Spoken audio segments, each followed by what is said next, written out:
Welcome back to World Crisis Radio. So the task, once again, for Elizabeth Warren, reimpose usury laws, 10% upper limit on all interest rates, including especially credit cards, no more adjustable rate mortgages, no more foreclosures on primary residences, end that, and no more payday loans and car title loans. That would be a beginning for protecting the consumer. You don't need a lot of regulation. You don't even need a big staff. You need clear, bright-line prohibitions, and after that, criminal referrals to the Justice Department. You foreclose on an American, you go to the Huskow, you go to Leavenworth.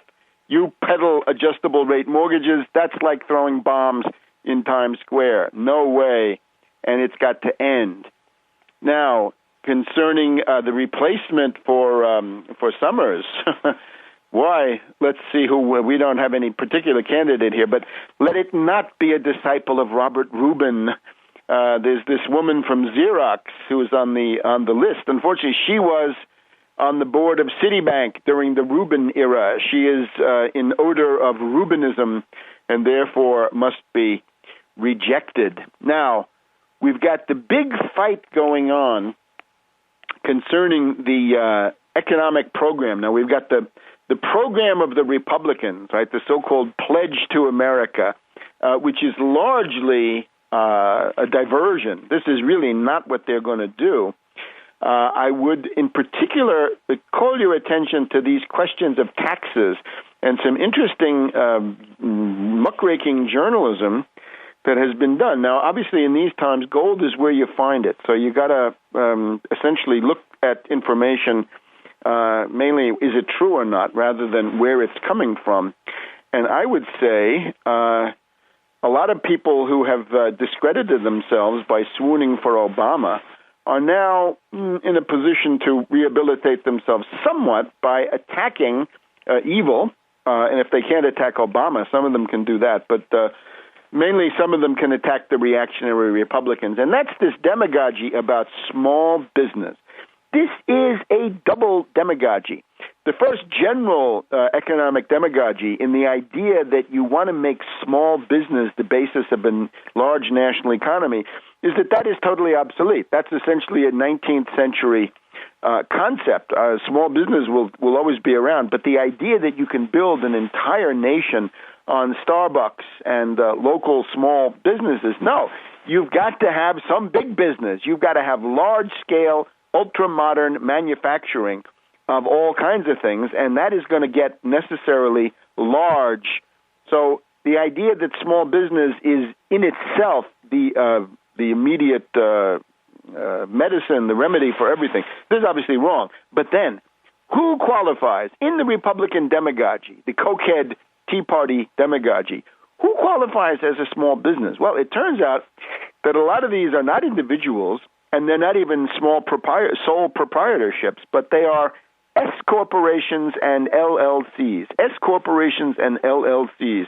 And of all people, Olbermann on MSNBC gave a list of, and I compiled it, the people, the companies, the concerns that masquerade as small business because they are S corporations or LLCs. And I will say in advance, it's time to take a look at S corps, right? Because this may be a way to save some money quite legally.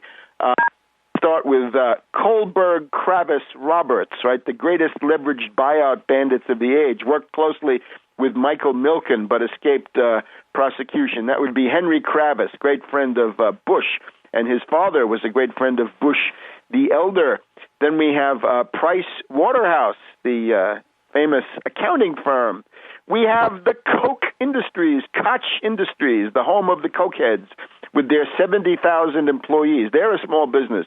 The Chicago Tribune is an S Corp, a small business.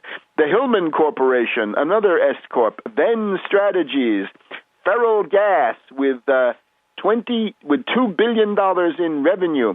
Coors Tech. Now, this is Adolf Coors. This is the arch-reactionary funder of the Heritage Foundation at the beginning of this. The Dead River Company, $500 million in revenues. McElhenney Tabasco Sauce, $250 million in revenues. Fidelity Investments, the biggest mutual fund company on the planet last time I looked.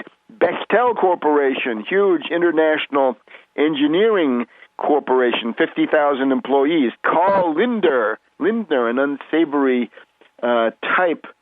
Cindy McCain, by virtue of her beer distribution.